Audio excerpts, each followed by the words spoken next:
Now, we finally here for the Mr. Breakfast end of year project, Resident Evil 4.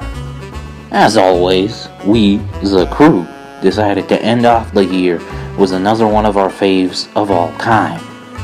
Now, usually with all our favorites, we tend to get a little emotional about the whole ordeal and all that, whether that be nostalgia or helped us in a time we needed no escape or something of that sort.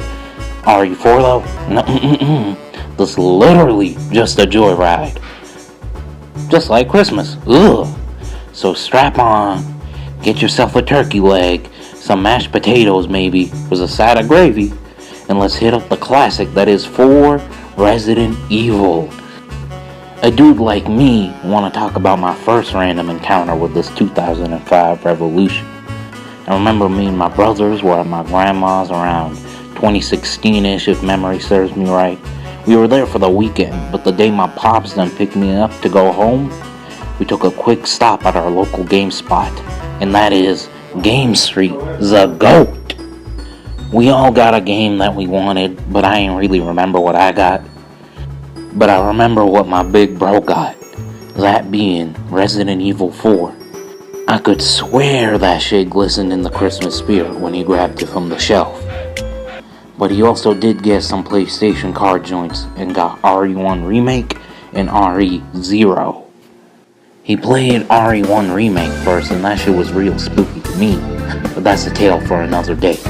When I saw that dude play RE4 for the first time, I knew that shit was different, cause it really ain't look like what I saw RE was at the time, which was fixed camera angles and all that shit. Not homeboy suplexing folks, but a dude would play the game on and off throughout the years, progressing little by little till COVID first hit way back in early 2020. School done give us 2-week early spring break and 2 weeks online schools, then we came back IRL. Well gee, look how that turned out. But anyway, I finally put my foot down right then and there and decided I'ma just restart and play it from the start all the way to the end. Which, man, top tier decision on my part, but that first initial playthrough is an unforgettable experience that I hold dear to my very soul. And we as the crew are here to convey what makes this game so jolly. So how about we jump right in? I humbly speaking, keeping it real. We is not going into the troubled history of the game, because literally anyone knows the whole shebang. Watch any video on RE4 or even RE history, in the first 10 minutes they gonna have you with the RE4 had a very troubled development, yada yada, who gives a fuck. The point is, Kamiya was working on that shit, and then it was too stylish, so we got Devil May Cry, and then there was the other one, which was the Hookman version, which didn't really get worked into something else. I guess Haunting Grounds, but not really. So that's it, that's about it. You want more detail? Just go watch like Some Call Me Johnny's RE4 bit. Alright, let's get to the real juicy parts.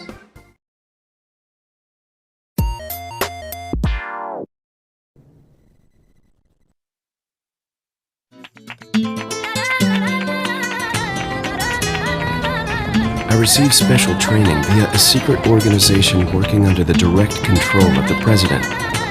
I was to assume the responsibility of protecting the new president's family. Cornel, why am I the one who always gets the short end of the stick? Yo, who are you really? Come on and tell us. You are a long way from home, cowboy. You have my sympathies. Guess that's a local's way of breaking the ice. Anyway, you know what this is all about. My assignment is to search for the president's missing daughter. What? All by yourself? I'm sure you boys didn't just tag along so we could sing Kumbaya together at some Boy Scout bonfire. But then again, maybe you did. Oh, you crazy American. It's a direct order from the chief himself. I tell you, it's no picnic. I'm counting on you guys.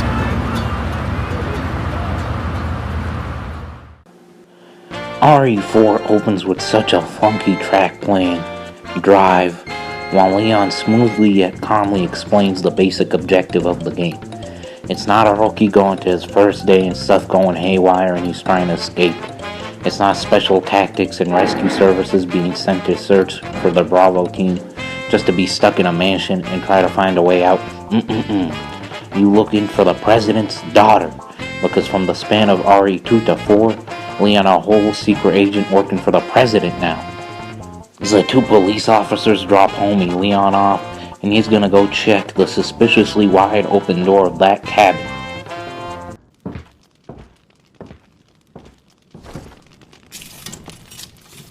Excuse me. Sir?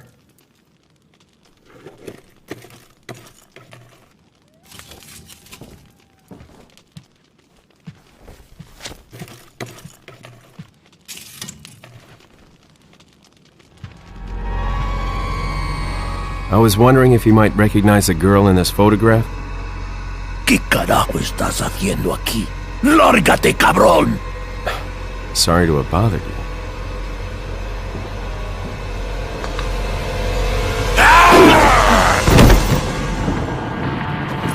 Freeze! I said freeze!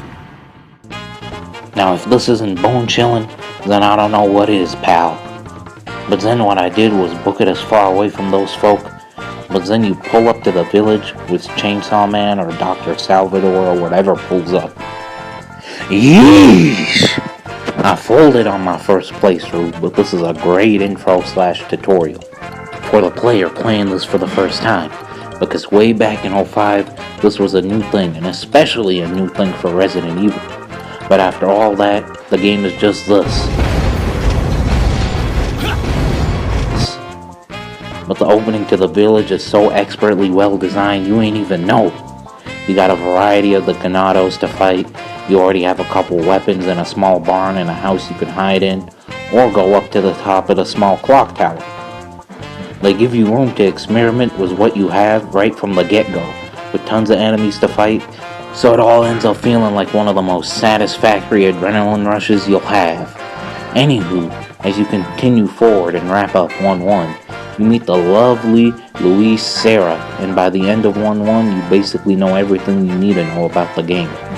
The way they do this so fluidly with a grab you by the balls and never let go type pacing quite literally baffle me. But hey, when the dialogue and the plot is that goofy and classy, it's what I should expect at this point.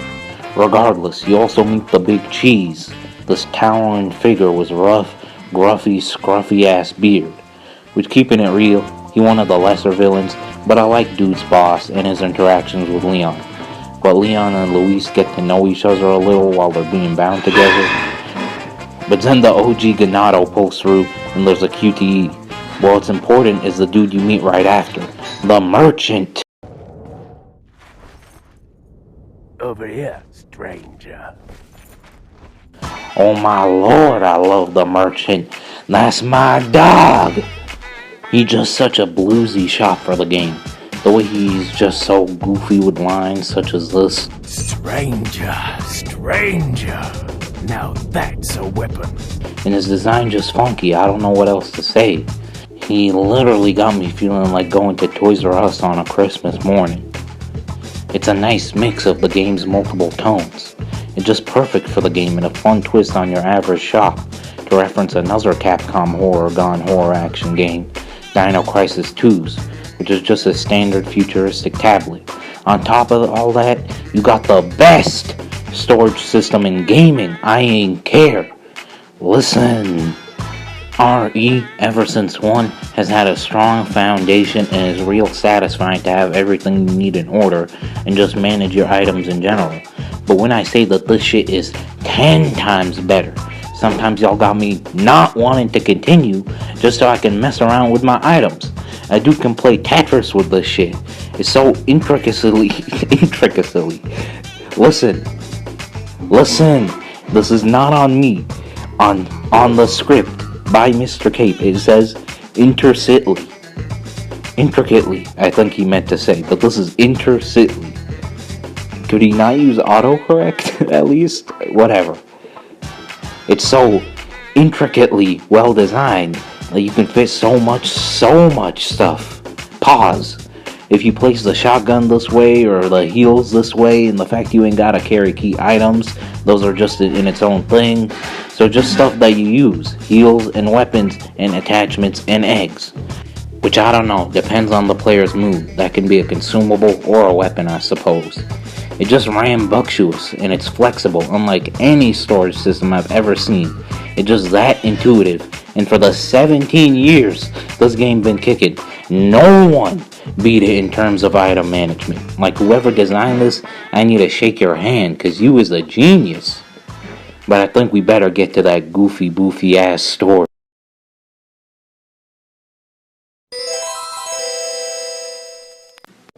Now, keeping it real, Resident Evil has never really had masterful storytelling or whatever.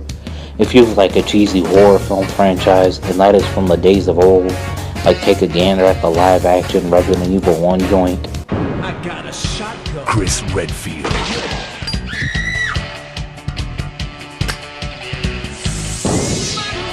Jill Valentine. Barry Burton. Rebecca Chambers. Albert Wesker.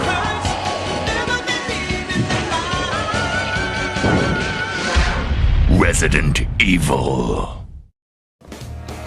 And RE4 stays true to that, but adds even more cheese and cornball-ass lines. How are you feeling? Like $1,000,000. I thought you... Where's everyone going? Bingo? I've sent my right hand to dispose of you. Your right hand comes off? But alright. In actuality, this game's story allows new players to experience this without needing any previous knowledge of other games. Like there's loose ties, but everything you need to know is already told in the beginning about what Umbrella did and how the stock market fucked them up. Or how they made this dude Leon not give a fuck about Ada because he saw she was dead for like 6 years. Like he really do not care. But this all works together so the average Joe can start with this funky, fresh-ass game instead of playing any of the OG trilogy. And I know a lot of people who are like that with this game. It's a perfect gateway to get you jiggy with the series, unlike Resident Evil 5, which tried to keep the same goofy nature of this game while trying to take itself seriously. I already explained how everything is basically established by 1-1, but keeping it real, my ass forgot about Sadler. Don't get me wrong, dude fit the whole role he's written into as no whole cult leader and has some cliche but charming interactions with my dog Leon. But there's a certain other fellow that just steal the show that we gonna get to later, but I'm not gonna bore you with the details of what happens in the game.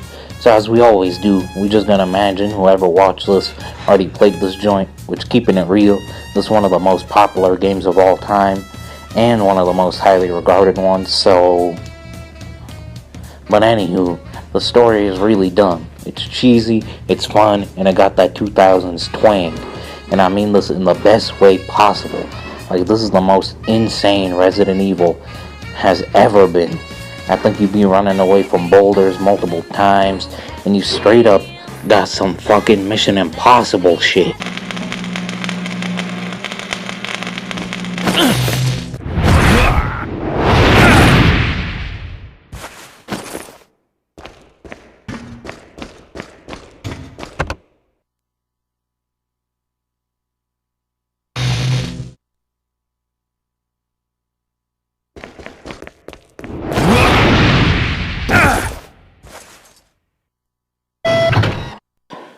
It's so endearing, straight up, and I know a handful of fellas hate this game because of how crazy shit gets, but that's like top 3 parts about this game in my humble opinion. Regardless, as we've stated, the dialogue is goofy but no joke. The voice acting just adds to the charm of the game, especially the way Louis and Leon be dropping their lines. It's some real good stuff.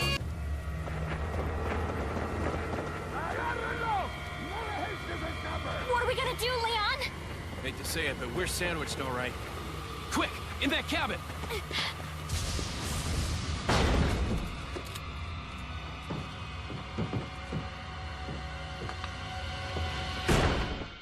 Leon!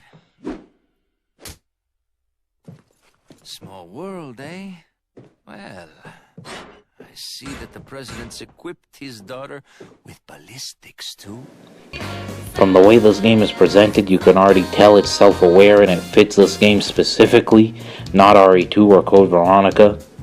But that's not to say this game ain't got its suspenseful moments. It do, like whenever the Regenerator or Iron Maiden would pull up, that shit had me in shackles with just the faintest of breezing from those fellas. Like dude could be anywhere. Just like the OG trilogy had its camp but was real into the creepy and eerie type of deal, this got Abu El camp and cheesiness with a side of suspensefulness. And it just simply blossoms into something that I'ma tell my grandkids about. But anyways, I think it's time we talk about the peakest part of this game, which is...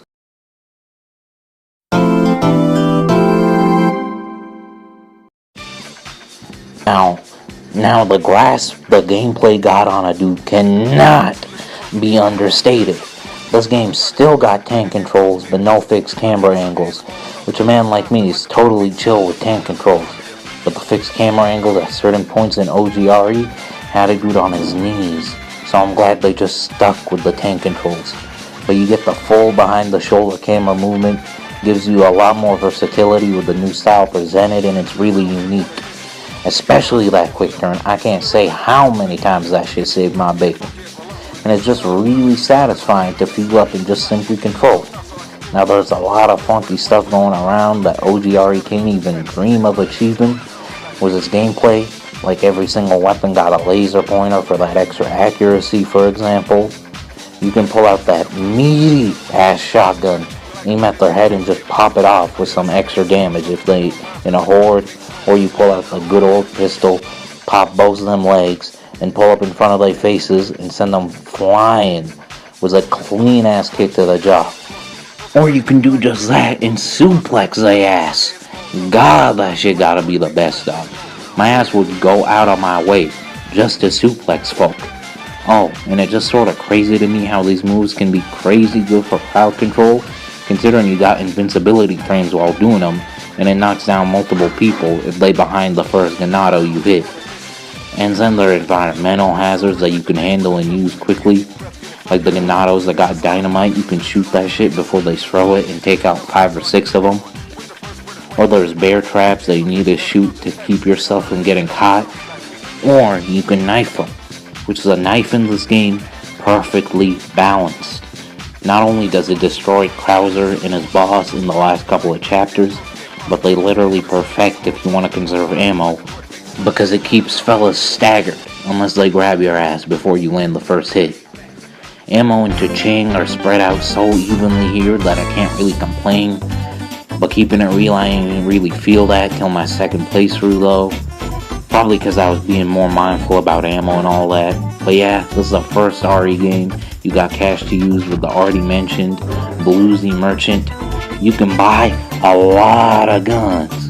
Multiple shotguns, multiple pistols, a submachine gun, a whole ass rocket launcher. The only weapon that comes to mind you ain't gotta get from him is the standard shotgun, which gets outclassed by the striker. Which it's not only 10 times more satisfying, but it also got the slam jam classic of a glitch that is the Dipman glitch. This glitch literally gives my dog Leon Black Air Force energy. Straight up. But as I've said, money is not hard to find considering that there's a bunch of weird ass diamonds, crystals, or just fancy master or whatever that you can sell to the merchant for a lot of moolah. And you can in turn binge spend, I feel, and then not considering that every boss give you a whole bank, they literally just slabs of gold. Golly. The weapon variety just nothing short of incredible here. Not only do it make new playthroughs feel fresh, it also got a little bit of everything, I feel. Like you got multiple types of pistols that fit different types of players. I feel the Red 9 pack one hell of a punch, but it feel a little slow from what I can recall. And that stock it carries, golly, my attaché case in shambles. Or you got the GOAT known as the broken butterfly, which got me feeling some type of way I never feel before when I used it on bosses like Salazar, fighting him with a broken butterfly Halas dog. It literally feel like that espresso shot in the morning. Some days I be feeling funky and try out the riot gun, which humbly, I'm not sure about that. It just felt like it packed a little more punch compared to the normal ass shotgun. Nothing like my baby, that is the striker. Other than that, you got the juicy ass unlockable weapons from doing side shit or beating the game on pro, which dog, y'all got me. I ain't even got the words, but if there was a weapon I could marry, it would be the Chicago typewriter. Cause good lord, that shit got some sort of spell around me. One sec I pop in RE4 thinking let me just mess around for an hour and turn it off, then I blink and I'm at the credits. And that's just cause of the Chicago typewriter and the superior gameplay. And the PRL isn't no slouch either though. That takes a wind up but one shots every single thing in the area, no joke. Depends on my mood which I want to pull out when I'm feeling nefarious, but for the average player I think it depends on the way they like to play. A dude like me more rushdown oriented, so Chicago typewriter my beloved. Let's just go to show how many players this game beckons to. I truly believe that this game has a little bit of everything for every type of person, straight up. I suppose if we having a whole gentlemanly discussion about the gameplay, it won't be stupid not to talk about Ashley, since she is in the gameplay loop on and off during the game.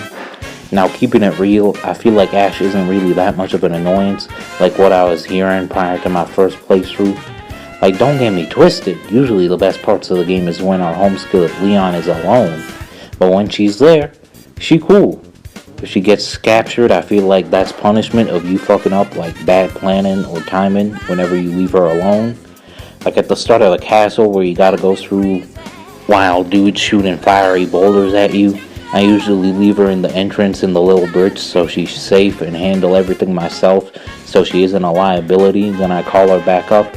But if she get caught, that's really my fault for leaving her away for a long time and pretty far. The only time she was truly annoying is when she get captured for the first time after you save her in the castle.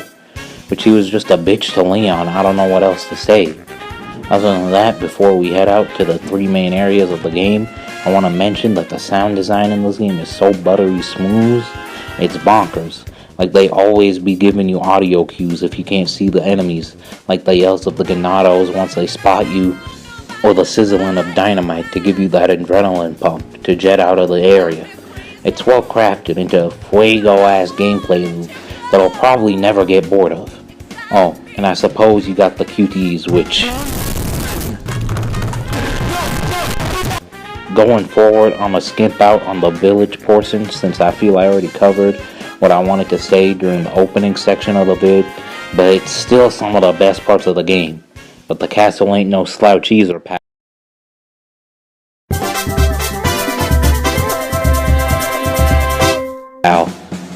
Now, this is where shit gets dialed to 11, I feel.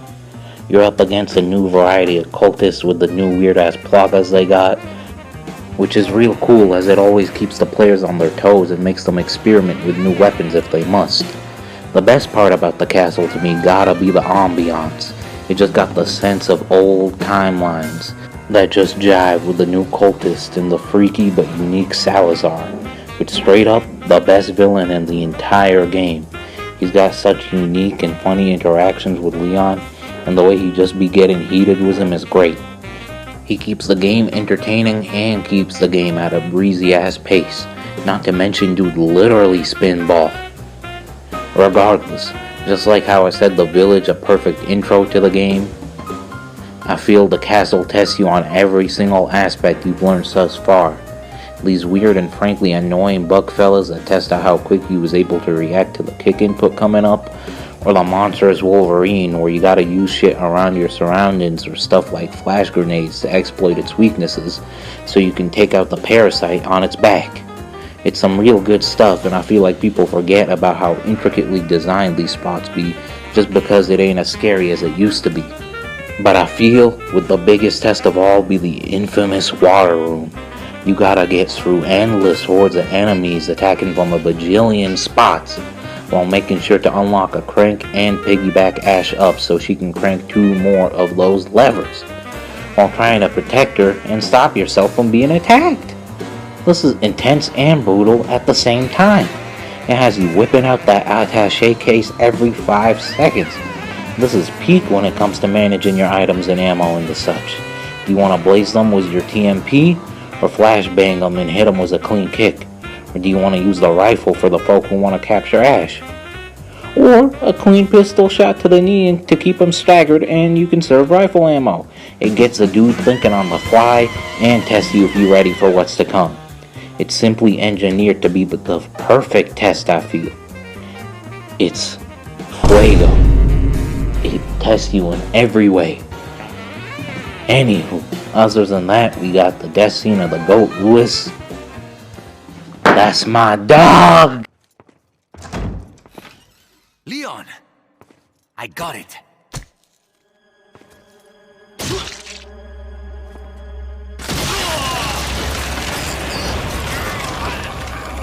Lewis!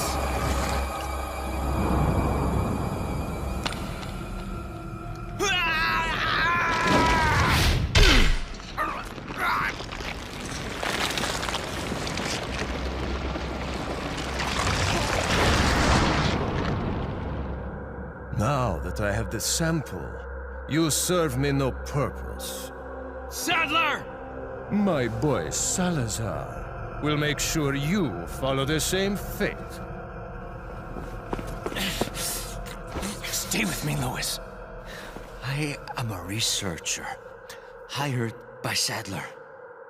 He found out what I was up to. Don't talk. Here. It should suppress growth of the parasite. The sample. Sadler took it. You have to get it back. Lewis! Lewis!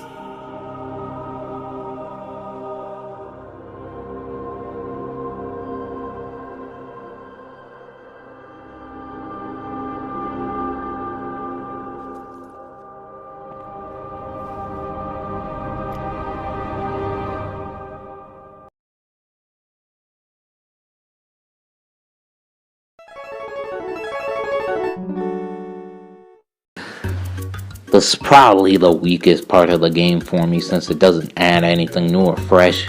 It's just simply more RE4, which I ain't complaining. Don't get it twisted. I love this game, but it just don't hit the same like the village and the castle. That being said, this part got a certain charm that the other two don't. I ain't sure. They're also a cool skip I always do at the start. But yeah, I feel this pretty unremarkable besides like the bulldozer joint with Ash, which is a fun switch up, and you got the final boss, which in my humble opinion is hilariously easy, but Leon and Sadler get a cool final interaction. Better try a new trick, cause that one's getting old. You okay? I've been better. What's so funny? Oh, I think you know. The American prevailing is a cliché that only happens in your Hollywood movies.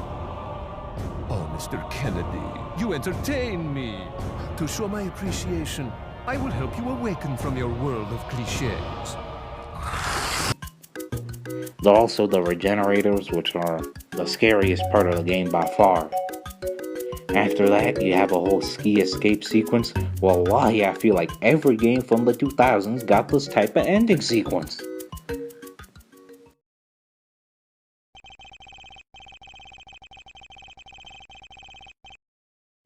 Thanks. When we get out of here, drinks are on me. Yeah, hey, I know a good bar.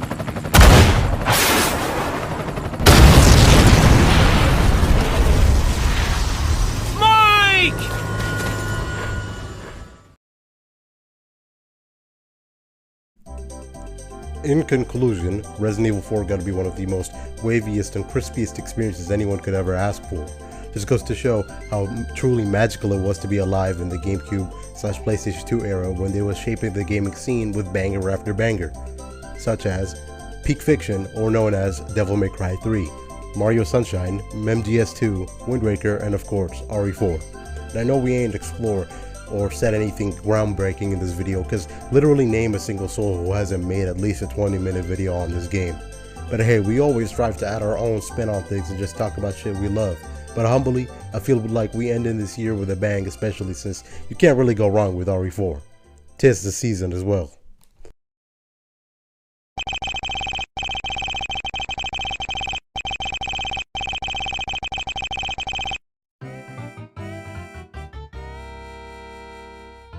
ايش بتشتري؟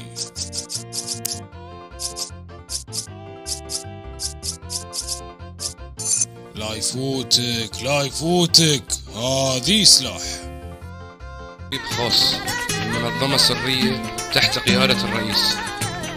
واختارتني المنظمة ان انا احمي عائلة الرئيس الجديد. ايش معنى انا من دول الناس اللي طايح حظي؟ هي من انت؟ قول لنا بصراحة ولا تخش. انت الحين بعيد عن ديرتك، واذا في قلبك شيء طلع وقول لنا ولا تخاف. الحبيب لا تحاول تطيح الكلام بيننا. على العموم انا مو مجبور اني اقول لكم، لكن جاي ادور بنت الرئيس الضايعة. شنو؟ انت بتنقذها بروحك؟ والله ما يندرى، يمكن تلاقى في مكان ونتساعد ونحصل بنت الرئيس حية ميتة. هذا الشيء بيكون في علم الغيب. ايش فيك انت؟ ديغي الامر ذي جاي من رئيس الشرطة، وانت مو برايح حكايته. انا اعتمد عليكم يا شباب.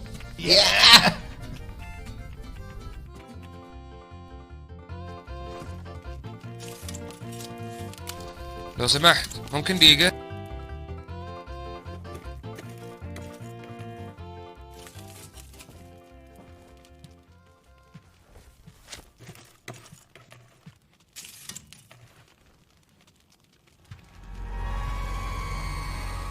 انت شفت البنية اللي في ذي الصورة؟ ¿Qué carajo estás haciendo aquí? ¡Lárgate, cabrón! آسف على الإزعاج.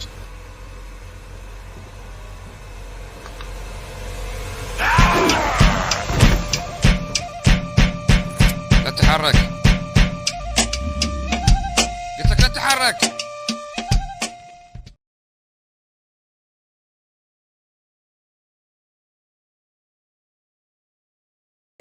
Now, Bush's dumbass didn't really make an outro, so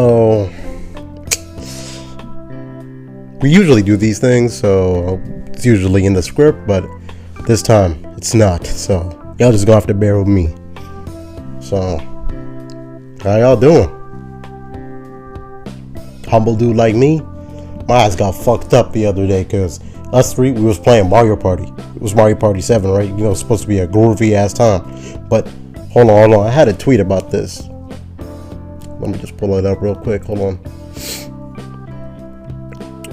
Might as well, yeah. But we was also listening to Drake, Scorpion by Drake for the first time while I was playing. So, hold on. Yeah. Let me just put it on real quick. Yep. Hope I ain't get copyrighted. But hold on.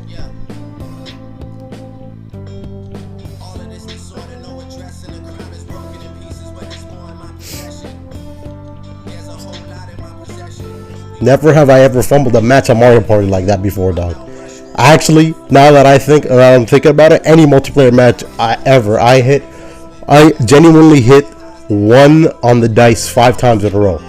And when I actually hit a clean ass number like 7, my face is right in front of King Koopa, so I got fucked over. Literally, and they was winning. Bush was claiming Spinball was using Game Shark when he literally got every single star by the end. I literally had 0 stars to my name. 5 coins by the end of the match, dog. What am I supposed to do? I don't want to touch Mario Party anymore. Why can't I have what I want?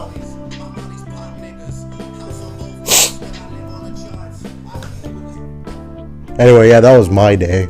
So, hopefully we'll see y'all later at the end of the year or some shit. I ain't sure. But hopefully y'all enjoyed this year of Mr. B content. and we'll see y'all in 2023. Inshallah.